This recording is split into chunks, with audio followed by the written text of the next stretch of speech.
Hello दोस्तों, मैं ज्योतिका। मैं आपका स्वागत करती हूँ अपने चैनल ज्योतिका कहानी वाली में। आप सुन रहे हैं इंतकाम-ए-मोहब्बत भाग 5। रेयान का घर। रेयान के अब्बू उसे घर आते हुए देखते हैं और उसे अपनी ओर बुलाते हैं। मिस्टर आफ्ताब। रेयान बेटा, इधर आओ। देखो जरा, तुमसे मिलने कौन आया है? रेयान। जी अब्बू। रेयान अब्बू के पास जाता है और देखता है अब्बू के दोस्त उमैर अहमद आए हुए थे। रेयान। ओह अच्छा, उमैर अंकल आए हैं। अस्सलाम वालेकुम अंकल। उमैर।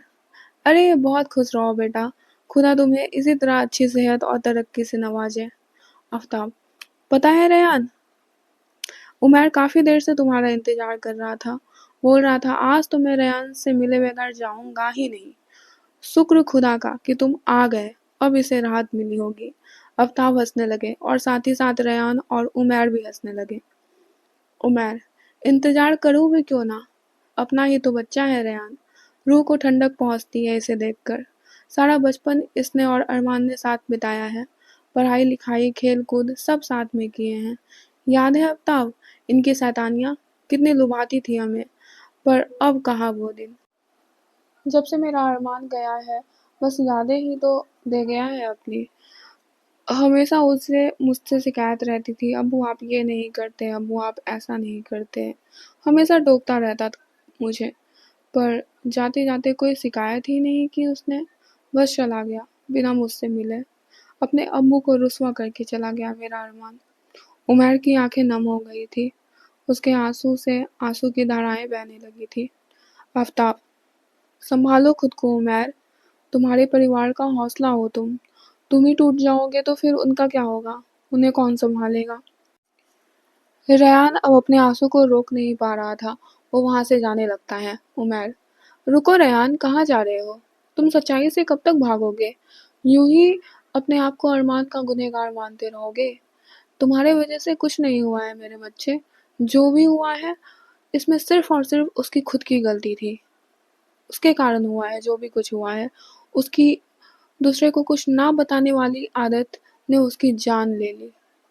उसने खुदकुशी की, हमारे बारे में एक बार भी नहीं सोचा, और मैं इसके लिए कभी अरमान को माफ नहीं करूंगा, कभी भी नहीं। अरमान मेरे बच्चे, क्यों किया तुमने ऐसा? उमर पूरा टूट चुके थे। रेयान। नहीं अंकल, इसमें अरमान की कोई गलती नहीं है, गलती तो मेरी है। वो मुझे कह रहा था अपने साथ दिल्ली जाने को, पर मैंने मना कर दिया। वो मुझे मैसेजेस भी करता था कि मैं उसकी बातें नहीं सुनता हूँ। वो मुझसे अपनी सारी बातें शेयर करता था। अगर मैं उस समय उसके पास होता, तो वो ये कदम बिल्कुल नहीं उठाता। वो डिप्रेशन में भी नहीं जाता। उसने मुझे कॉल भी किया था, शायद वो मुझे कुछ बताना चाहता था। पर मुझे तो अपनी मीटिंग अटेंड करनी थी। वो मुझे हमेशा अपना बेस्ट फ्रेंड मानता था, सारी बातें बताता था मुझे, पर मैं तो बेस्ट फ्रेंड कहलाने लायक ही नहीं था। मैं ऐसा कैसे कर सकता हूँ अपने अरमान के साथ? मैं जब इस बारे में सोचता हूँ, नफरत होती है मुझे खुद से। आई हेट माई सेल्फ, और मैं इसके लिए खुद को कभी माफ नहीं कर पाऊंगा, कभी नहीं।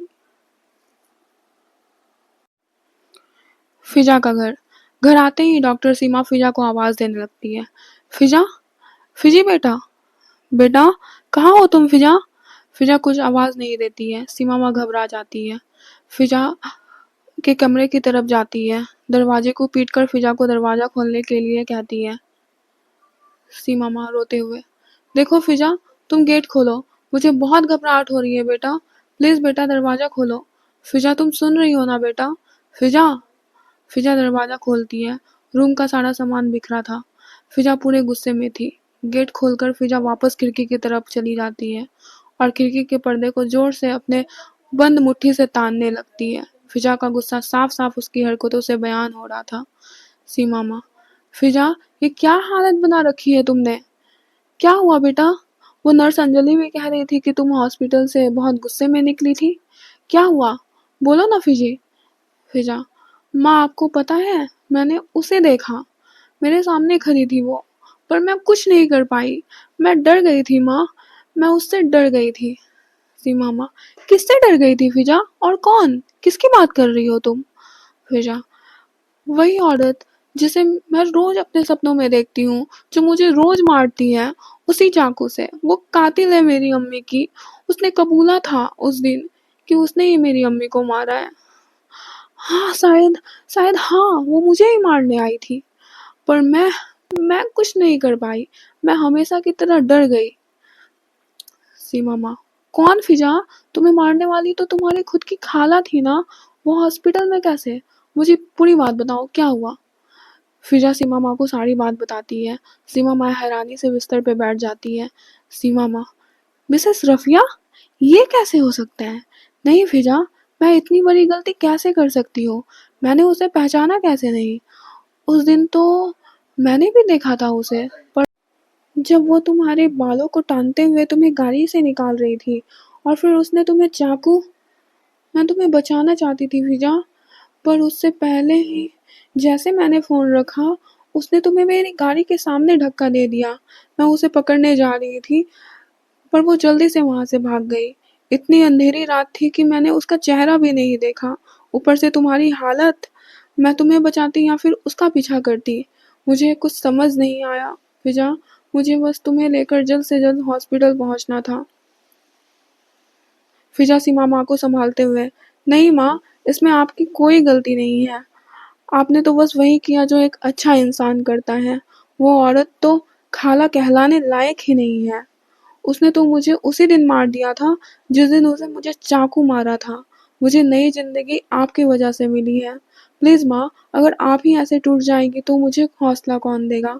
आप मेरी हिम्मत हो माँ, आप प्लीज़ मत रोइए। तो दोस्तों, कैसी लग रही है आपको इंतकाम-ए-मोहब्बत की ये कहानी? प्लीज़ कमेंट करके बताइएगा।